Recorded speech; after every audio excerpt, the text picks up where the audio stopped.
Jemaat yang dikasih Tuhan Yesus diundang berdiri. Kita menaikkan pujian dengan malaikat angkatlah.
Kebaktian ini berlangsung dalam nama Bapa, Anak, dan Roh Kudus.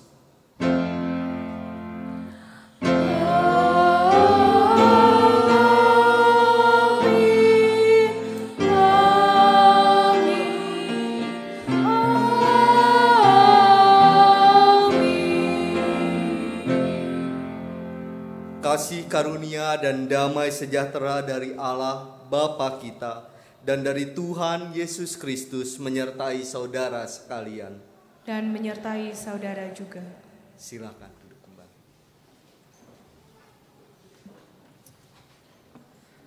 Saudara-saudara, firman Tuhan dalam surat Kolose pasalnya yang ketiga, ayat 14 dan 15 mengatakan demikian.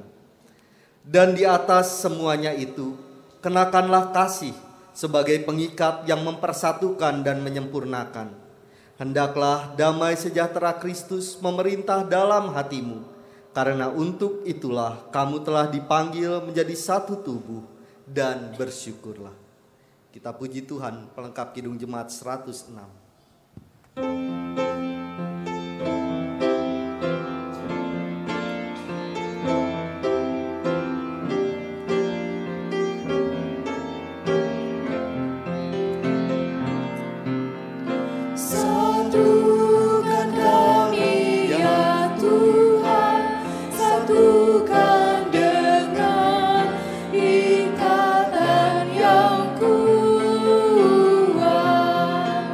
Satu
Tuhan kami yang kami kenal dalam Kristus, Engkau telah datang ke tengah dunia untuk menjadi penebus kami, untuk menjadi juru selamat dalam kehidupan kami, sehingga kami yang berdosa diampuni dosanya. Kami yang seharusnya mendapatkan hukuman diselamatkan karena percaya dalam Tuhan Yesus. Kami diperdamaikan dengan Allah sehingga kami dapat disebut anak-anak Allah. Namun Tuhan, dalam perjalanan kehidupan kami selaku anak-anak Allah, kerap kali kami melukai hati-Mu lewat tutur kata dan tindakan kami yang justru menyebabkan pertentangan, yang justru menyebabkan perpecahan. Ketika hati kami diselimuti oleh hal-hal yang najis dan kotor, pikiran kami dibawa ke dalam hal-hal yang tidak kudus, dan tindakan kami melukai hati sesama, melukai hati Tuhan. Juga ketika kami yang mengaku anak-anak Tuhan enggan melakukan firman Tuhan dan lebih mengutamakan kehendak diri sendiri. Kami sadar Bapa, bahwa semua itu telah melukai hati-Mu dan menyebabkan perpecahan di antara kami. Semua itu telah membuat hati sesama kami terluka, sehingga komunikasi kami dengan mereka terganggu. Dan semua itu membuat kami tidak sejahtera. Kami gelisah, kami takut karena dosa. Karena itu Bapa, saat ini kami datang menghadap tata-Mu memohon, ampunilah dosa dan salah kami, baik yang kami buat dengan perkataan ataupun tindakan dan pikiran kami, yang kami lakukan dengan sengaja ataupun tidak. Ampunilah kami Bapa, berikan pada kami hati yang baru, hati yang taat pada firman Tuhan, sehingga lewat karya hidup kami ada banyak orang yang kemudian menyaksikan kemuliaan Tuhan dinyatakan. Tuhan, baharilah kami, jadikan kami domba-domba-Mu yang taat dan setia pada firman-Mu. Kami berdoa bukan hanya untuk diri kami saja Bapa, tapi juga untuk orang-orang yang kami kasihi. Kiranya kuasa Roh Kudus juga bekerja dalam diri mereka dan menolong mereka untuk bertobat dan meninggalkan kejahatan mereka, sehingga kemuliaan Tuhan dinyatakan di atas muka bumi ini lewat kehadiran anak-anak-Mu. Inilah doa kami Bapa, yang kami pohonkan hanya di dalam nama Bapa, Putra, dan Roh Kudus. Amin.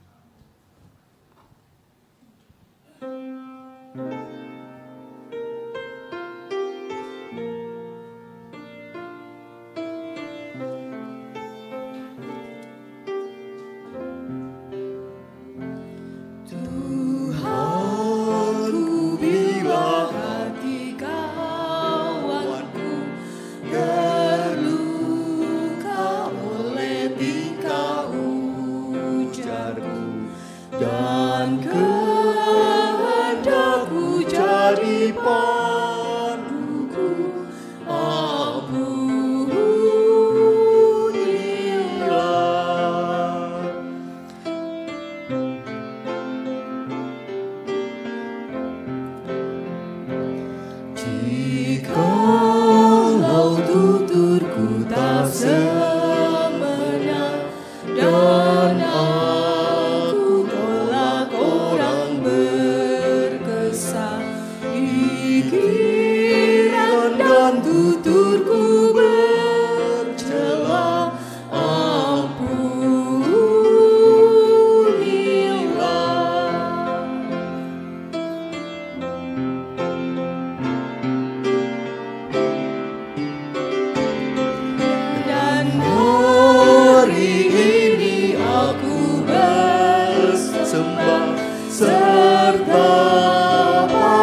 Mari kita berdiri. Selaku hamba Tuhan Yesus Kristus, saya memberitakan berita anugerah yang diambil dari Injil Yohanes pasalnya yang kelima, ayat 24. Aku berkata kepadamu, sesungguhnya barang siapa mendengar perkataanku dan percaya kepada Dia yang mengutus aku, ia mempunyai hidup yang kekal dan tidak turut dihukum, sebab ia sudah pindah dari dalam maut ke dalam hidup. Demikianlah berita anugerah dari Tuhan. Mari kita saling bersama.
Kita siapkan hati kita untuk mendengar sabda Tuhan. Kita berdoa.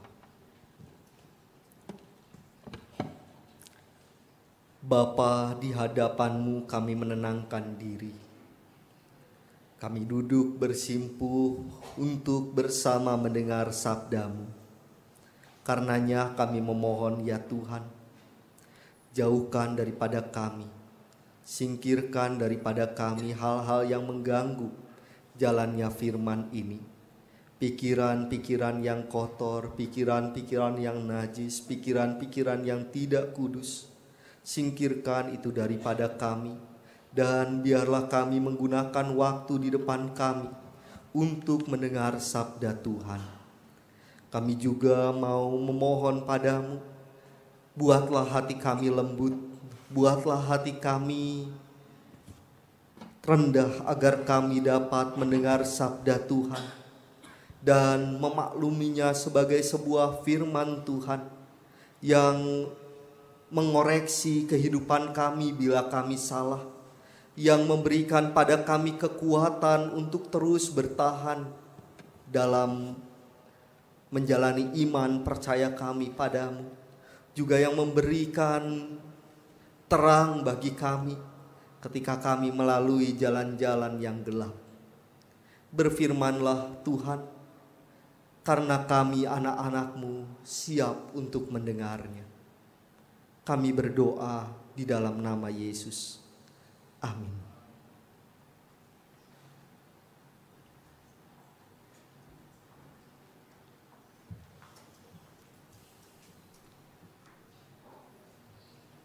Pembacaan kitab 2 Samuel pasal 1 ayat 1 dilanjutkan ayat 17 sampai dengan 27. Setelah Saul mati dan ketika Daud kembali sesudah memukul kalah orang Amalek dan tinggal 2 hari di Siklag, Daud menyanyikan nyanyian ratapan ini karena Saul dan Yonatan anaknya, dan ia memberi perintah untuk mengajarkan nyanyian ini kepada Bani Yehuda.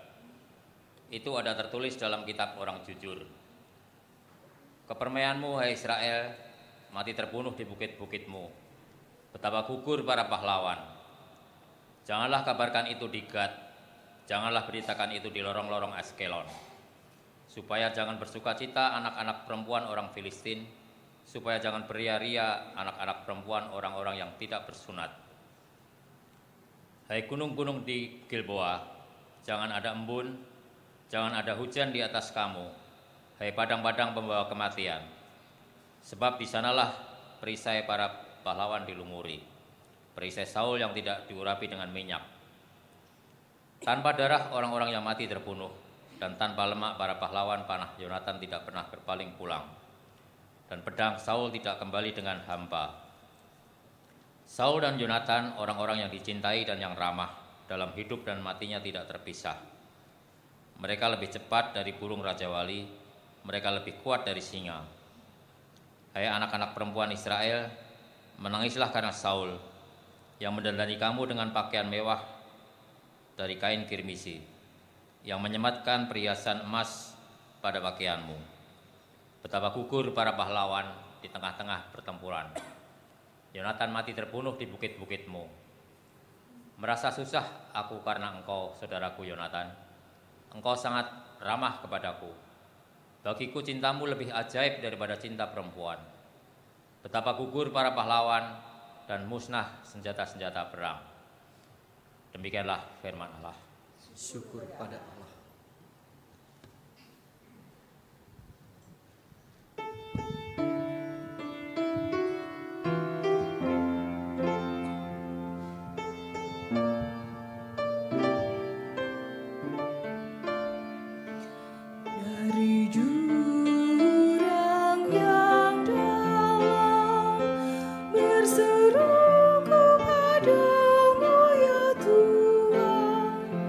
Berseru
Pembacaan surat 2 Korintus pasal 8 ayat 7 sampai dengan 15. Maka sekarang sama seperti kamu kaya dalam segala sesuatu, dalam iman, dalam perkataan, dalam pengetahuan, dalam kesungguhan untuk membantu, dan dalam kasihmu terhadap kami. Demikianlah juga hendaknya kamu kaya dalam pelayanan kasih ini.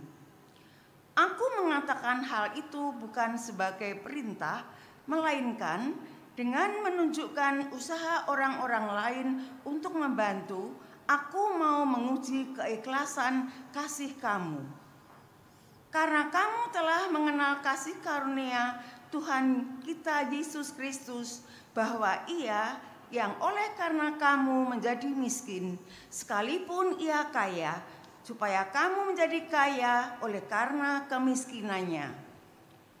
Inilah pendapatku tentang hal itu yang mungkin berfaedah bagimu. Memang sudah sejak tahun yang lalu kamu mulai melaksanakannya dan mengambil keputusan untuk menyelesaikannya juga. Maka sekarang selesaikan jugalah pelaksanaannya itu. Hendaklah pelaksanaannya sepadan dengan kerelaanmu, dan lakukanlah itu dengan apa yang ada padamu. Sebab jika kamu rela untuk memberi, maka pemberianmu akan diterima. Kalau pemberianmu itu berdasarkan apa yang ada padamu, bukan berdasarkan apa yang tidak ada padamu. Sebab kamu dibebani bukanlah supaya orang-orang lain mendapat keringanan, tetapi supaya ada keseimbangan. Maka hendaklah sekarang ini kelebihan kamu mencukupkan kekurangan mereka, agar kelebihan mereka kemudian mencukupkan kekurangan kamu, supaya ada keseimbangan. Seperti ada tertulis, orang yang mengumpulkan banyak tidak kelebihan, dan orang yang mengumpulkan sedikit tidak kekurangan. Demikianlah firman Allah. Syukur pada Allah. Pembacaan Injil diambil dari kitab Injil Tuhan Yesus Kristus menurut Markus pasalnya yang kelima, ayat 21 sampai dengan ayat 43. Injil Tuhan Yesus Kristus menurut Markus pasalnya yang kelima, ayat 21 sampai dengan ayat 43.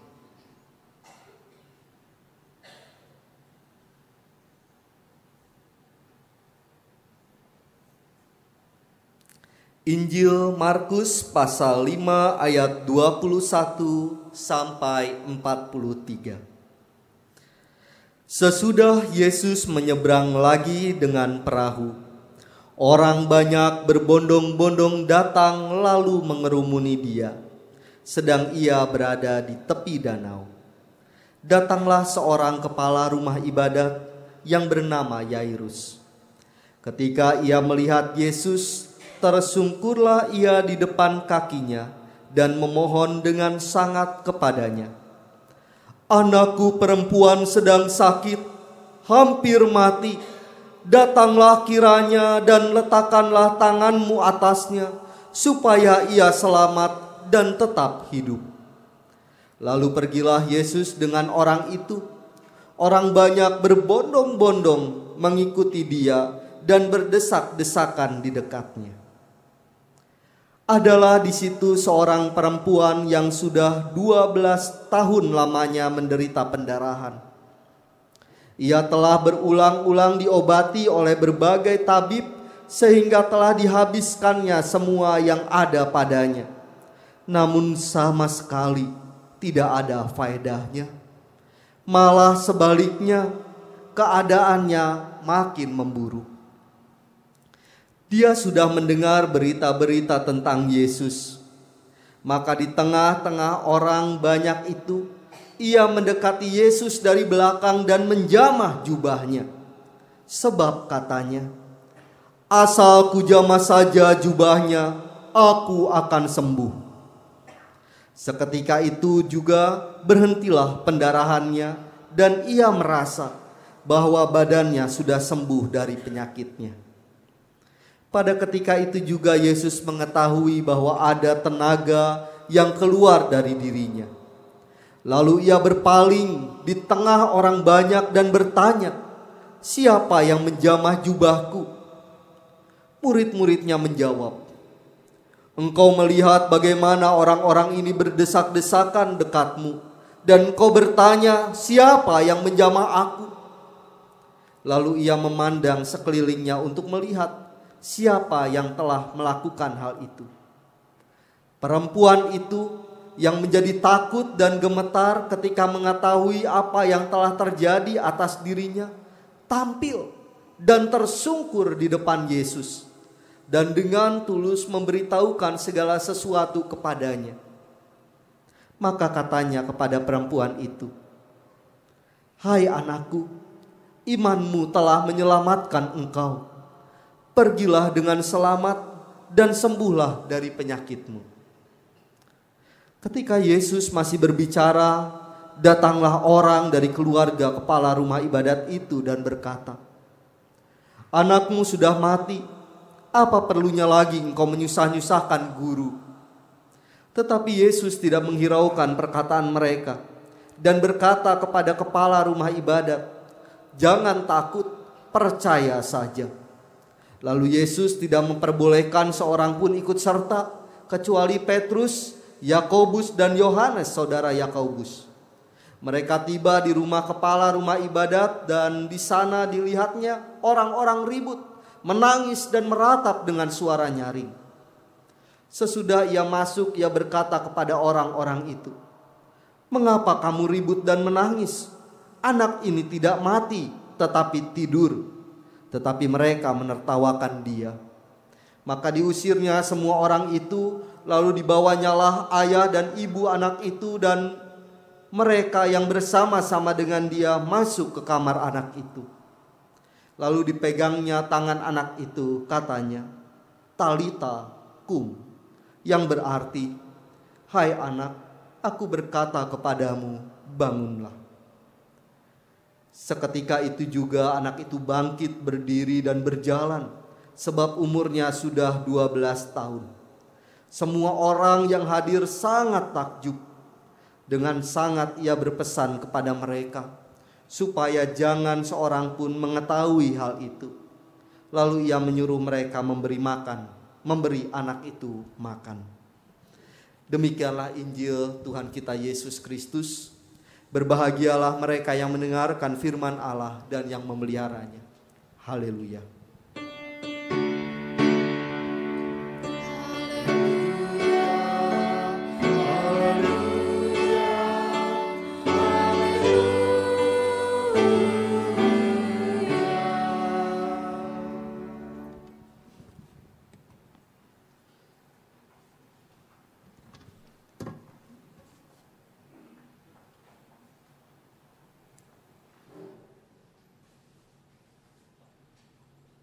Saudara-saudara, siapa di antara kita yang pernah bertengkar? Ada yang pernah bertengkar? Wah, hampir semua pernah bertengkar ya. Kira-kira apa sih yang menjadi penyebab kita bertengkar? Apa kira-kira pengalaman saudara-saudara? Pernah bertengkar kan penatua ini? Pernah? Apa penyebabnya? Perbedaan pendapat, ya. Apalagi? Apa? Salah paham, ya. Ada lagi penyebab bertengkar. Persoalan-persoalan yang kecil, persoalan-persoalan yang sepele tapi mengganggu. Ada lagi. Wah, kalau di daftar banyak sekali ya. Apalagi kalau kita ingat apa yang pernah terjadi di masa lalu dan yang menyebabkan pertengkaran. Nah, saudara-saudara, saya mau tanya lagi, mau meminta konfirmasi. Bagaimana perasaan saudara-saudara sesudah bertengkar? Hati saudara bagaimana? Senang? Tegang? Atau gimana? Menyesal? Ya, ada lagi? Tadi pagi saya tanya pertanyaan yang sama, ada yang menjawab rasanya plong, ya. Rasanya plong, puas begitu ya. Ya saudara-saudara, sadar atau tidak ya, pertengkaran merupakan benih kehancuran. Ada banyak cerita tentang bagaimana orang yang bertengkar kemudian bermusuhan dan tidak saling sapa satu sama lain. Gara-gara bertengkar, dua sahabat baik bisa jadi musuh. Gara-gara bertengkar, keluarga yang tadinya baik-baik bisa hancur berantakan. Dan ada banyak sebab orang bertengkar, tapi saya mau menggarisbawahi beberapa hal. Yang pertama, orang bertengkar karena uang. Betul ya?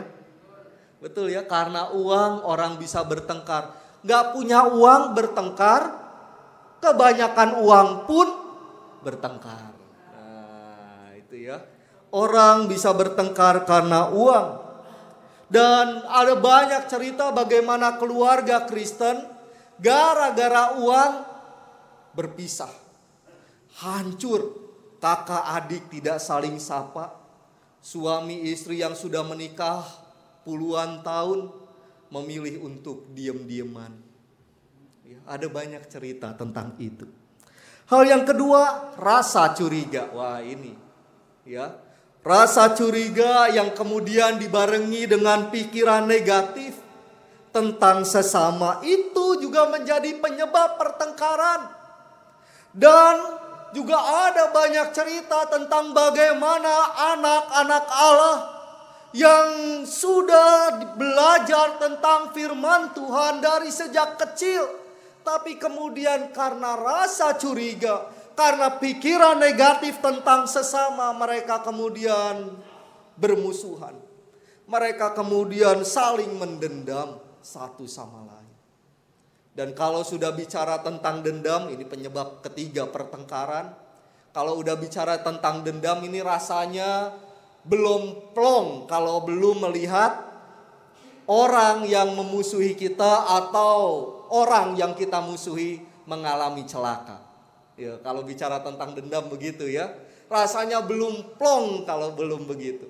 Kalau misalnya ada orang yang memusuhi kita atau orang yang berulang kali menyakiti kita mengalami celaka, baru di sini rasanya puas. Tapi boleh nggak begitu? Hah? Nggak boleh. Kenapa? Karena uang, rasa curiga dan dendam ini merupakan penyebab kehancuran dan juga kebinasaan.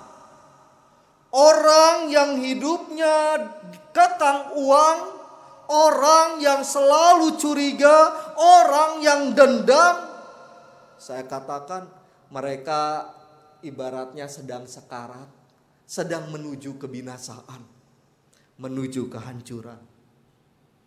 Ya. Orang yang sudah curiga sama orang lain, sekalipun orang berbuat baik padanya, karena pikirannya sudah curiga, sudah menaruh pikiran yang negatif, akan selalu menganggap bahwa apa yang dilakukan orang itu selalu salah, selalu keliru. Ya. Ini yang saya katakan membawa kebinasaan. Pertanyaannya adalah, kalau uang, curiga, pikiran negatif dan dendam menjadi penyebab kehancuran, apa yang bisa memperbaikinya? Apa yang bisa memulihkan apa yang rusak ini? Karena uang, karena curiga, karena dendam. Tentu kita nggak ingin keluarga kita hancur. Tentu kita nggak ingin persahabatan kita hancur. Juga kita tidak ingin persekutuan kita yang baik saat ini hancur karena curiga, karena uang ataupun karena dendam. Tapi kalau bibit itu sudah ada, apa yang bisa memperbaikinya? Penelusuran saya akan firman Tuhan hari ini berkesimpulan pada satu hal, yaitu cinta kasih, saudara-saudara.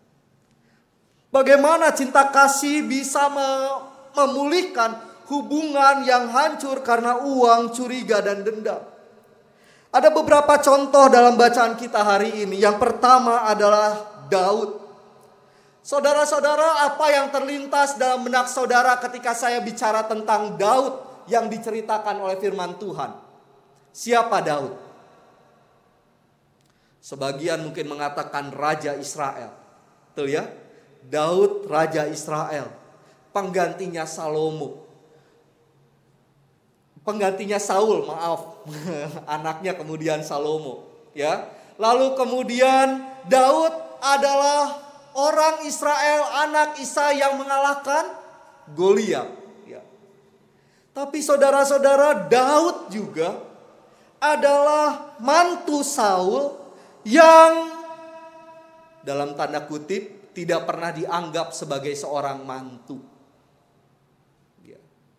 Ketika Daud berhasil mengalahkan Goliat, Saul memberikan anaknya untuk Daud. Berarti kan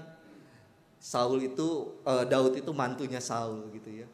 Tetapi Saul gak pernah menganggap Daud sebagai mantunya. Saul malah menganggap Daud sebagai ancaman yang harus disingkirkan. Karena itu berulang kali Daud dikejar-kejar oleh Saul. Dan dalam berbagai kesempatan Saul berusaha membunuh Daud. Daud dicari untuk dibunuh. Daud dikejar-kejar oleh Saul sehingga hidup Daud selalu pindah dari satu tempat ke tempat yang lain. Dan di situ Daud merasa tidak nyaman. Daud tidak bisa menikmati hidup. Nah, sekarang saya mau bertanya pada saudara-saudara, kalau saudara jadi Daud, punya mantu, punya orang tua ya, yang mengharapkan kematian kita, yang ingin melihat kita susah, apa yang akan saudara katakan? Apa kalau boleh kasih julukan, mertua itu mau dikasih julukan apa? Mau dikasih julukan apa? Bapak kasih julukan apa? Mertua kejam. Ya, mertua kejam ya. Nah, saudara-saudara, mari kita lihat 2 Samuel 1 ayat 23. Coba dibuka Alkitabnya. Kita lihat 2 Samuel 1 ayat 23. Apa yang dikatakan firman Tuhan dalam 2 Samuel 1? Ini Daud ketika Saul meninggal, Daud membuat sebuah lagu ratapan untuk menghormati Saul dan Daud.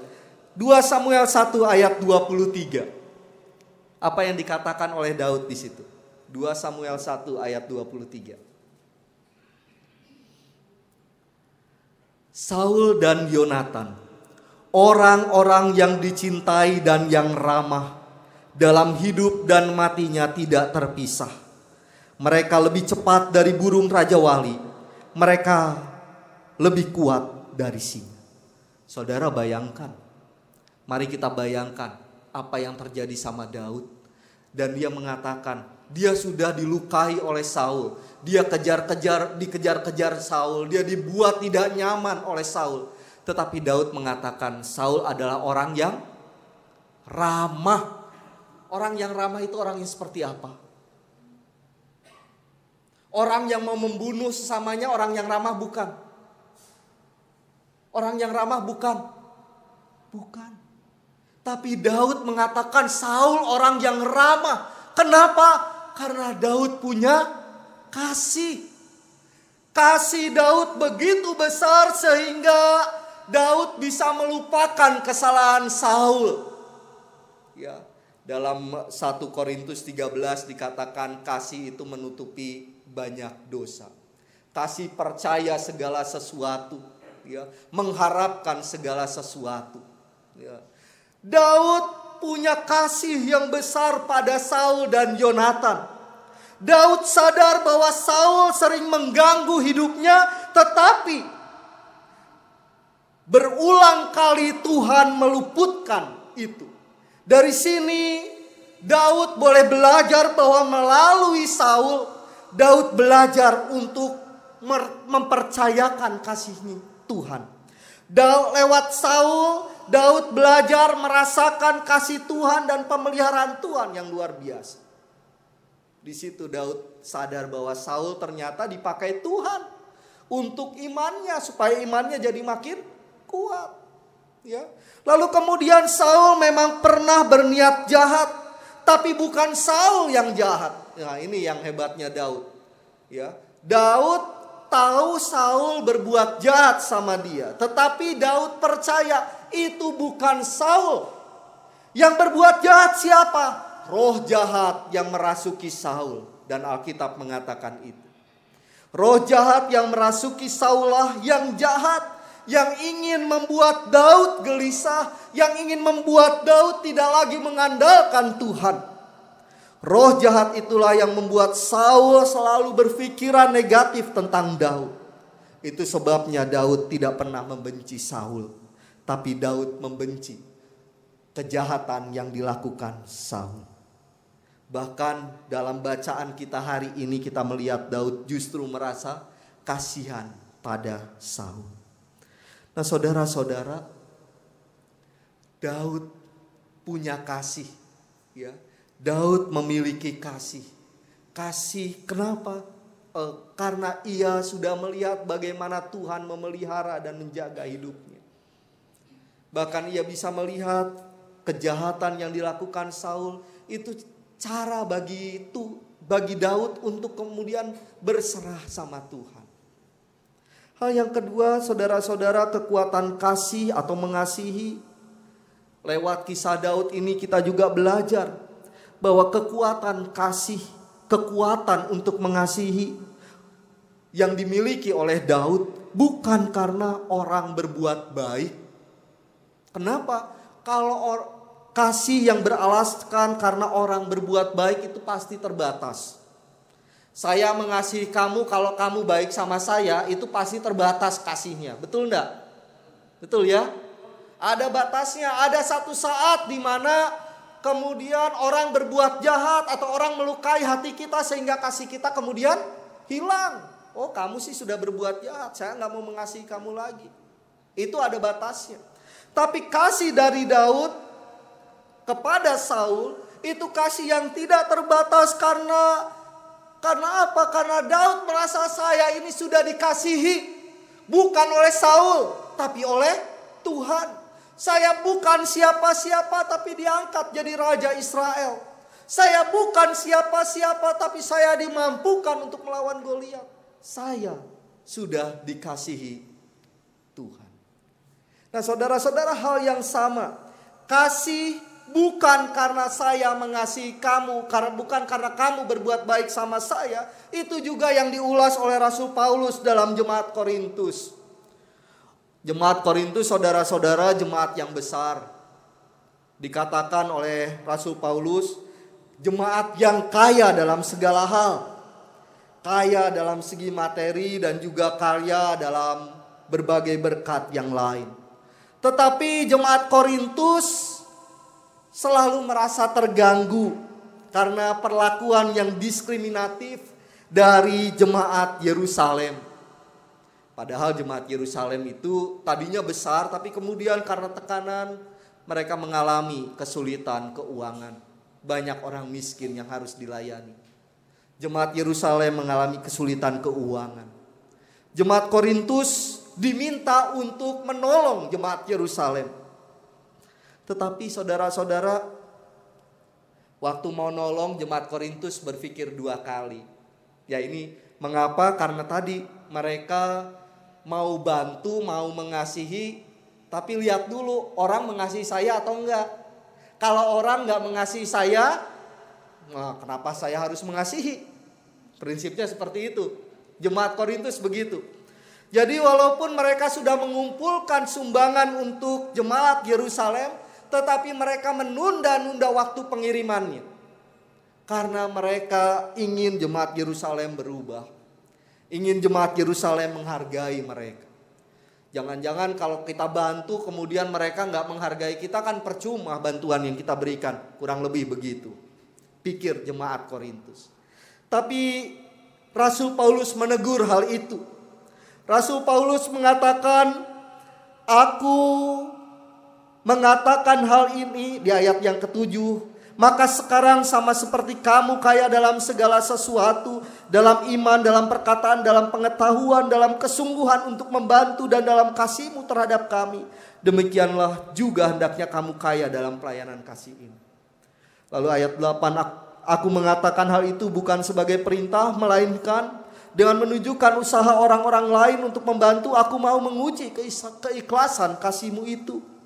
Karena kamu telah mengenal kasih karunia Tuhan kita Yesus Kristus, bahwa Ia yang oleh karena kamu menjadi miskin sekalipun Ia kaya, supaya kamu menjadi kaya oleh karena kemiskinan. Saudara-saudara, Rasul Paulus menegur jemaat Korintus. Rasul Paulus ingin mendorong jemaat Korintus untuk bisa mengasihi, bukan karena orang berbuat baik, bukan karena orang memperlakukan jemaat Korintus dengan baik, tapi karena mereka sudah dikasihi Tuhan. Pemberian yang dilakukan oleh jemaat Korintus bukan untuk meringankan orang lain, tapi supaya ada keseimbangan. Nah, lewat jemaat Korintus kita juga belajar kasih yang tidak terbatas. Kasih yang bukan karena orang berbuat baik pada kita, tapi kasih karena kita sudah merasakan cinta Tuhan. Inilah kasih yang bisa mempersatukan keluarga-keluarga yang tercerai-berai.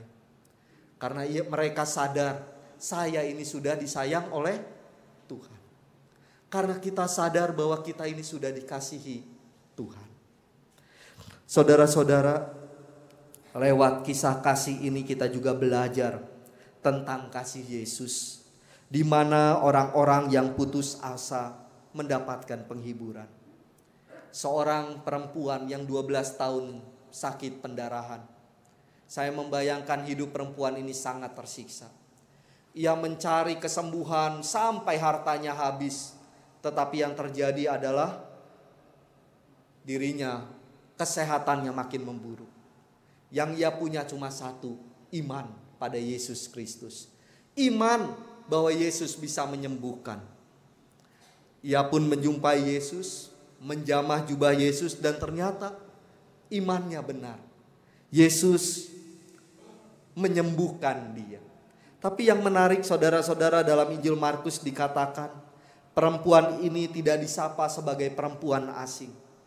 Injil Markus menyapa perempuan ini sebagai anak Yesus, anak Allah, orang yang dikasihi Allah. Seorang yang putus asa, yang gak punya harapan, menemukan harapan di dalam Kristus, dan Kristus tidak menolak dia. Buat orang Israel, perempuan yang sakit pendarahan ini adalah orang yang najis. Orang yang najis ini orang yang dijauhi, tetapi Yesus gak menjauhi dia. Nah, saudara-saudara, inilah kekuatan kasih, di mana dengan kasih dunia dibarui. Saat ini Tuhan ingin kita juga hidup dalam kasih. Maksudnya Tuhan ingin kita juga mau belajar untuk mengasihi sesama, bukan karena orang berbuat baik dulu sama kita. Kita mau belajar untuk mengasihi seperti Daud, yang percaya bahwa Allah sudah mengasihi dia. Karena itu dari dalam hati meluap syukur yang diungkapkan dalam wujud kasih. Kita mau belajar seperti jemaat Korintus, yang membuang segala pikiran buruk tentang jemaat Yerusalem, membuang pikiran yang tidak baik tentang jemaat Yerusalem, lalu belajar untuk memberi karena Tuhan juga sudah lebih dahulu mengasihi mereka. Mari kita jadi jemaat, jadi pribadi-pribadi yang mengasihi karena Tuhan lebih dulu mengasihi. Kiranya Tuhan memberkati kita semua. Amin.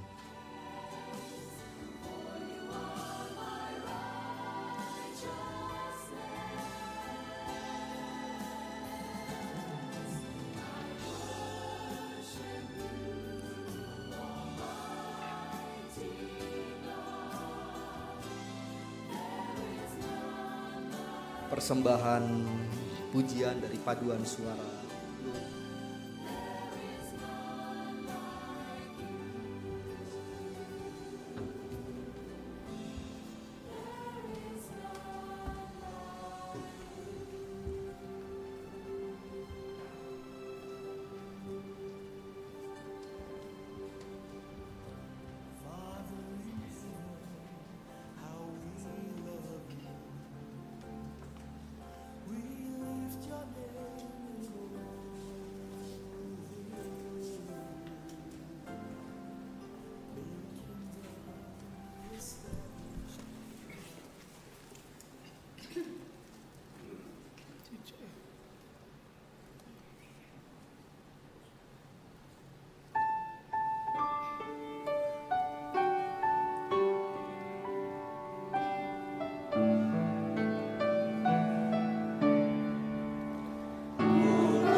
Jemaat yang terkasih diundang untuk berdiri.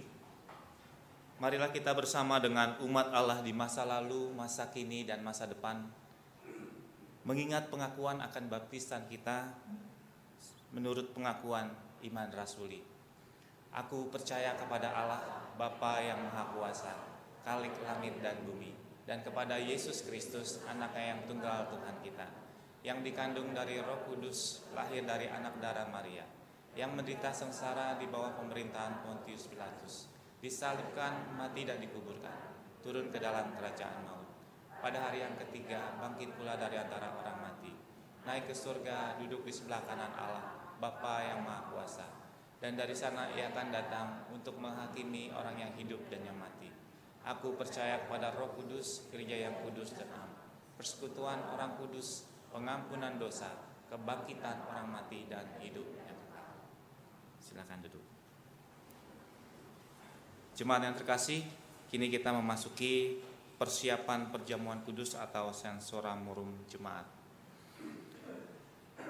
Pada hari Minggu 5 Juli 2015 kita akan merayakan perjamuan kudus. Untuk menyambut dan ikut serta dalam perayaan itu, marilah kita mempersiapkan diri secara bersama-sama. Pada perjamuan malam terakhir, Kristus menghendaki kita merayakan perjamuan kudus untuk mengenangnya. Mengenang Kristus berarti mengalami kehadirannya seperti murid-muridnya dahulu mengalami kehadirannya bersama mereka. Mengenang Kristus juga berarti menyadari secara pribadi seluruh kehidupan Kristus yang diberikannya bagi keselamatan dunia.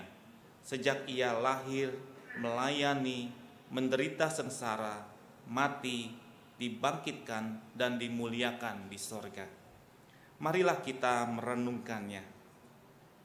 Apakah saudara benar-benar rindu untuk berjumpa secara pribadi dengan Kristus? Untuk mengalami kasih, kuasa, dan kebenarannya yang membaharui hidup saudara? Apakah saudara menghayati bahwa seluruh kehidupan dan karya Kristus, yaitu kelahirannya, pelayanannya, penderitaannya, kematiannya, kebangkitannya, kenaikannya ke sorga, sampai dengan kedatangannya kembali, terkait erat dengan kehidupan saudara? Pada perjamuan malam terakhir ketika Kristus memecah roti dan mengangkat cawan, ia membagikan tubuh dan darahnya sendiri kepada murid-muridnya. Menerima tubuh dan darahnya berarti dipersatukan dengan Kristus, sehingga ia menjadi kepala dan kita tubuhnya. Menerima tubuh dan darahnya berarti dipersatukan dengan semua orang yang menerimanya, juga menjadi satu tubuh dan satu roh. Marilah kita merenungkannya. Apakah saudara menghayati bahwa Kristus adalah kepala seluruh kehidupan saudara dalam hidup berjemaat dan bermasyarakat, dalam keluarga dan pekerjaan saudara? Apakah saudara menghayati bahwa saudara adalah anggota tubuh Kristus yang saling mengasihi seorang terhadap yang lain? Ketika kita bersatu dengan Kristus, roti hidup yang dipecah-pecahkan bagi dunia ini, kita pun dipersatukan dalam kematian dan kebangkitan Kristus. Dipersatukan dengan Kristus berarti diutus untuk mengosongkan dan menyangkal diri, memikul salib dan mengikut Kristus. Dipersatukan dengan Kristus berarti diutus untuk memberi hidup kita demi keselamatan dunia. Marilah kita merenungkannya. Apakah dalam persekutuan dengan Kristus saudara mau berkorban dan menjadi berkat bagi sesama saudara? Apakah saudara menyadari bahwa sebagai anggota tubuh Kristus di tengah dunia, saudara menjadi mata dan telinga bagi Kristus yang melihat dan mendengarkan, serta peduli terhadap kebutuhan dan masalah sesama saudara? Sudahkah saudara menjadi mulut bagi Kristus yang menyuarakan kebenaran dan keadilan dalam lingkungan saudara? Sudahkah saudara menjadi tangan bagi Kristus yang berkarya memperjuangkan damai sejahtera di muka bumi? Kiranya Roh Kudus menolong kita semua dalam mempersiapkan diri untuk merayakan perjamuan kudus pada hari Minggu tanggal 5 Juli 2015 mendatang.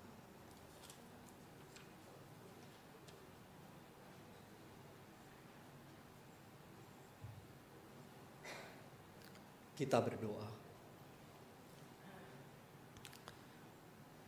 Tuhan kami yang kami kenal dalam Kristus, Allah yang rahimi, perjalanan kehidupan kami Tuhan tidak pernah terasa lebih indah ketika Yesus hadir dalam hidup kami, ketika Yesus membarui kami, sehingga hati ini meluap oleh sukacita, meluap oleh keinginan untuk mengasihi.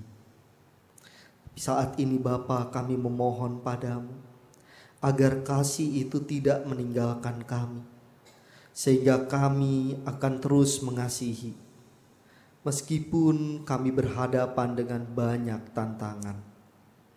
Mungkin ada di antara kami yang mengalami kehidupan seperti Daud, tidak dianggap, dimusuhi, dicerca, bahkan dicari-cari kesalahannya, sehingga hidup menjadi terasa tidak nyaman.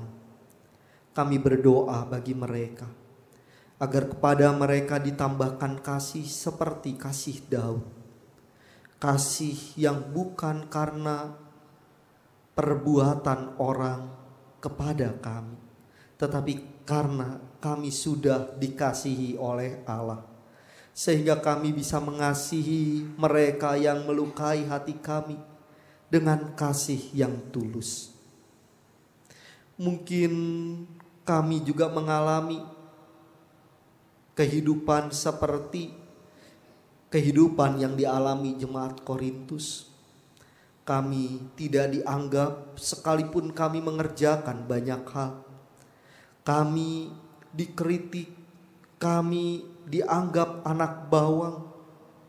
Tapi ajarlah kami untuk meneladani sikap Rasul Paulus yang sekalipun tidak dianggap, sekalipun dianggap, dikritik, dilukai, tapi tetap mau melayani.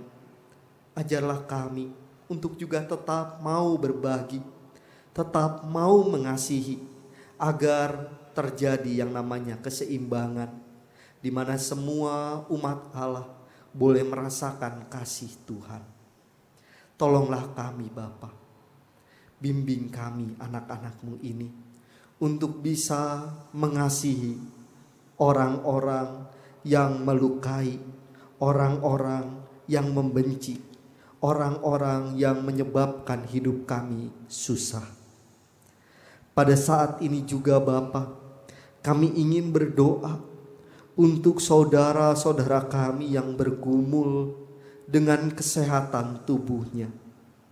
Sebagian dirawat di rumah sakit, sebagian tinggal di rumah.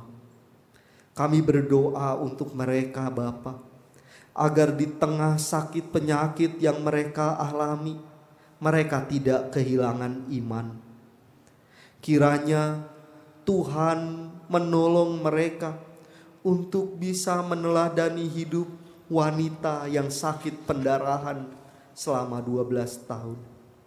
Yang punya iman di dalam Yesus Kristus, yang yakin dan percaya bahwa Yesus menyembuhkan. Sehingga mereka pun menyandarkan hidupnya kepada Yesus dan mengalami kekuatan pemulihan dari Tuhan. Kuatkan mereka Bapa, kuatkan juga keluarga yang menemani mereka, agar mereka pun boleh menjadi penyemangat, penghibur, dan sumber kekuatan bagi saudara-saudara kami yang sakit ini. Berkati saudara-saudara kami yang sakit, sembuhkan mereka seturut dengan cinta kasih-Mu Tuhan. Kami juga berdoa untuk jemaat saudara-saudara kami yang tengah mengalami pergumulan hidup, di tengah keluarga, pekerjaan, studi, bahkan mereka yang mencari pasangan hidup. Kiranya Tuhan pun berkenan hadir, memberikan topangan dan kekuatan pada mereka, sehingga di dalam pergumulan hidup yang mereka jalani, mereka selalu berjalan bersama dengan Tuhan. Mereka selalu menaruh harapan mereka di dalam Tuhan. Juga kami berdoa bagi mereka yang tengah bimbang karena iman mereka goyah. Kiranya Tuhan pun berkenan kuatkan mereka dan ingatkan mereka pada janji-janji-Mu, sehingga mereka mau hidup dalam pengharapan di dalam Kristus Yesus. Tuhan, kami bersyukur karena kepada kami Tuhan berikan tempat untuk berbakti dalam wujud GKI Kafling Polri di sini. Biarlah di tempat ini kami mengalami pertumbuhan rohani, sehingga setiap kami dapat ambil bagian dalam layanan Tuhan, baik sebagai penatua, sebagai pengurus dalam badan pelayanan, ataupun sebagai aktivis.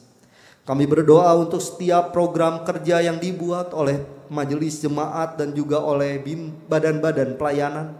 Kiranya itu semua boleh menjadi kemuliaan bagi nama Tuhan, yang menolong kami umat-Mu ini lebih dekat kepadamu dan lebih siap untuk menghadapi hari-Mu.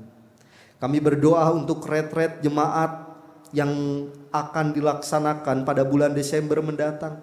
Kiranya retret ini juga boleh menjadi sarana kami untuk mempererat tali kasih di antara kami, sehingga melalui retret ini iman kami dibangun menjadi semakin dewasa. Berkatilah panitia retret jemaat dalam merancang acara-acara dan juga kegiatan-kegiatan yang nanti berlangsung. Tuhan berkati mereka dengan hikmat agar mereka dapat memikirkan semua persiapan dengan baik dan menyerahkannya ke dalam tangan Tuhan. Kami juga berdoa bagi bangsa kami Bapa. Kiranya Tuhan juga menolong para pemimpin bangsa dalam pengambilan keputusan-keputusan penting. Menolong pemimpin bangsa untuk menyejahterakan rakyatnya. Beberapa di antara kami mengalami bencana dan harus mengungsi. Kami berdoa untuk para pengungsi. Kiranya Tuhan juga menjagai mereka, menolong dan menopang mereka selalu. Kami serahkan bangsa kami ke dalam tangan-Mu Tuhan. Pimpin bangsa kami, agar bangsa kami lebih dekat padamu, menjadi bangsa yang takut akan Tuhan. Inilah doa kami Bapa, yang kami ingin alaskan di dalam nama Tuhan Yesus Kristus, yang telah mengajar pada kami berdoa. Bapa kami yang ada di surga, dikuduskanlah nama-Mu, datanglah kerajaan-Mu, jadilah kehendak-Mu di bumi seperti di surga. Beri kami hari ini makanan yang secukupnya. Ampuni salah kami, seperti kami ampuni yang bersalah pada kami. Jangan bawa kami dalam pencobaan, melainkan lepaskan kami dari yang jahat. Sebab Kaulah yang punya kerajaan dan kuasa dan kemuliaan sampai selama-lamanya. Amin. Amin.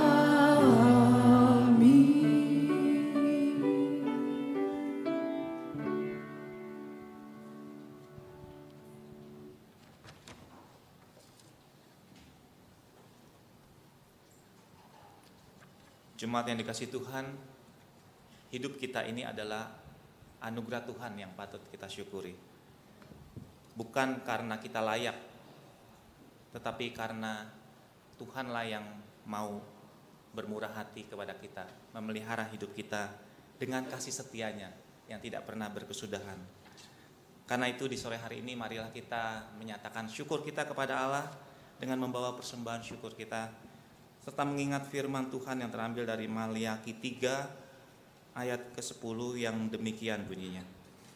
Bawalah seluruh persembahan persepuluhan itu ke dalam rumah perbendaharaan, supaya ada persediaan makanan di rumahku, dan ujilah aku, firman Tuhan semesta alam. Apakah aku tidak membukakan bagimu tingkap-tingkap langit dan mencurahkan berkat kepadamu sampai berkelimpahan. Kita akan membawa persembahan kita dan menyanyikan pujian syukur, sekalipun diriku dapat berkata-kata.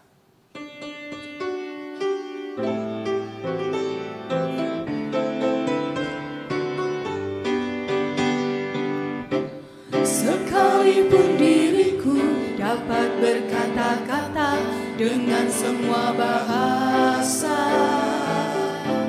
bahasa manusia dan bahasa malaikat ataupun yang lainnya, tapi jika aku tak mempunyai kasih, aku serupa gong yang menggema dan cadang yang gemericik.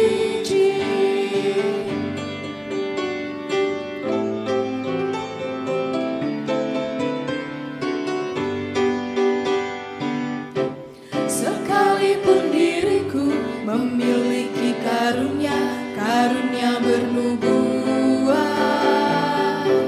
Sekalipun diriku punya iman sempurna untuk pindahkan gunung, tapi jika aku tak mempunyai kasih, tiada berguna lagi diriku, tiada berguna diriku.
Jemaat diundang untuk berdiri. Membagikan semua harta yang kumiliki, bahkan aku serahkan tubuh jiwa ragaku, dibakar pun ku sudi.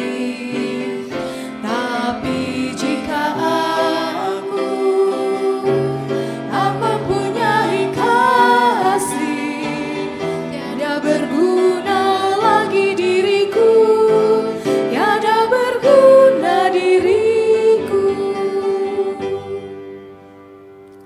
Mari kita berdoa. Ya Bapa yang Maha Baik, kami datang dengan keyakinan bahwa Engkau adalah Allah yang berdaulat dalam hidup kami. Allah yang memiliki kuasa yang melebihi segala sesuatu. Tetapi di dalam kedaulatanmu, Engkau mau bermurah hati kepada kami. Engkau memelihara kami. Engkau menganugerahkan berkat dan rezeki dalam hidup kami. Kami tahu Tuhan, sesungguhnya kami tidak layak menerima anugerah-Mu. Tetapi Engkau yang penuh dengan belas kasihan dan kemurahan hati mau memelihara kami. Dengan kasih setia-Mu yang tidak pernah berubah. Dengan kasih setia-Mu yang tidak pernah berkesudahan dalam hidup kami. Bahkan selalu baru setiap pagi. Karena itu ya Allah, pada sore hari ini, di hari perhentian yang Tuhan kuduskan ini, kami mau mengucap syukur dengan membawa persembahan kami. Tuhan berkati persembahan yang kami bawa ini di dalam ketulusan dan kerendahan hati.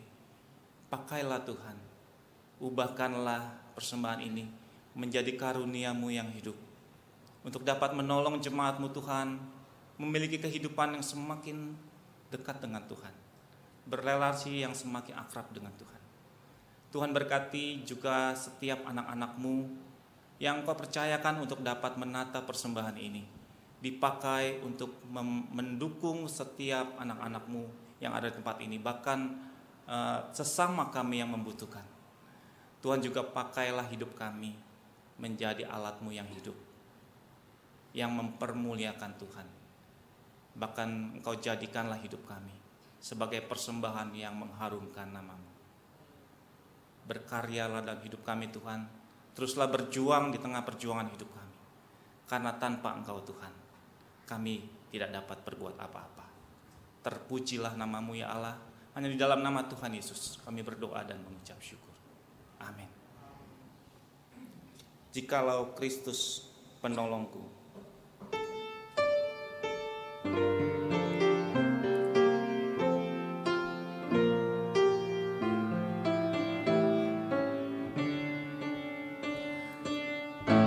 jikalau Kristus penolongku, apakah tugas panggilanku?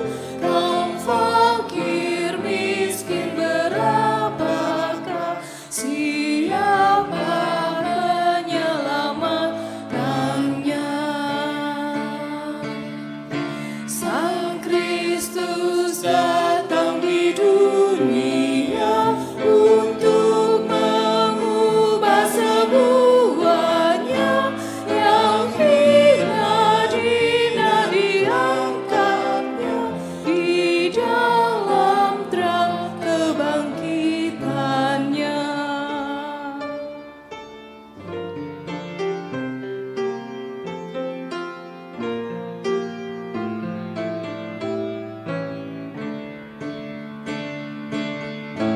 Banyak yang kurang makanannya, bernasib malang di dunia. Pun banyak anak terkaparlah dan mati dalam sengsaranya. Jutaan tak berpendidikan atau mengungkap pendirian, mengulur hidup dengan berat, dianggap bodoh dan tanpa hak. Jemaat Tuhan, arahkanlah hatimu kepada Tuhan. Kami mengarahkan hati kami kepada Tuhan. Jadilah saksi Kristus. Syukur kepada Allah, Terpujilah Tuhan. kini dan selamanya. Pergilah dengan sejahtera dan terimalah berkat Tuhan. Tuhan memberkati engkau dan melindungi engkau. Tuhan menyinari engkau dengan wajah-Nya dan memberi engkau kasih karunia.